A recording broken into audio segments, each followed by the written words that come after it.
Well, all y'all folks are coming here. You just start working, or you start next week, or you got an interview that day. Greg Mathis is not a typical man, not a typical African-American man, certainly not a typical district court judge. Hi, fine. This is Judge Mathis.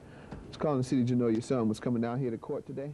And on Monday, he'll be one part of the Million Man March in Washington. Okay, yeah, he's here. Judge Mathis says he needs to go because African-American men are threatened with extinction. He sees it every day in the stream of young black faces that pack his Detroit courtroom.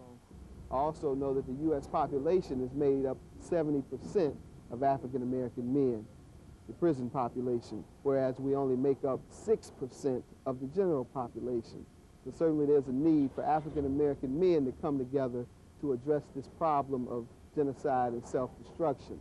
If things had been just a little different, the 35-year-old jurist says he probably would have ended up on the other side of the bench.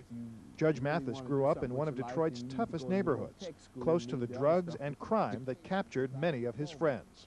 I want to make sure you have a little more than that, so you'll be ready when Globe shuts down, lay you off, or fire you, okay? So I'm going to make you get your GED as well within 1 year. As a former gang leader and high school dropout, Judge Mathis knows a lack of education leads to a lack of hope, which he calls one of the main causes of crime. We see violence, we see drugs, we see men abandoning their families within the black community, and we need to stand up and address this. How you doing, bro? You in support of the Million Man March?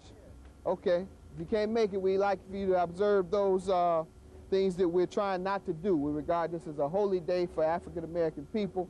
When he's not dispensing justice in court, the judge is often back in his old neighborhood.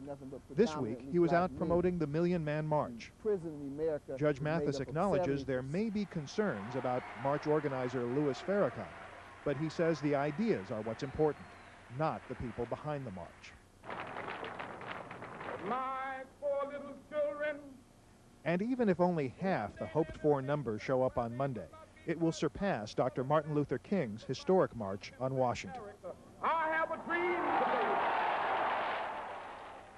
Terry Phillips, CBS News, Detroit.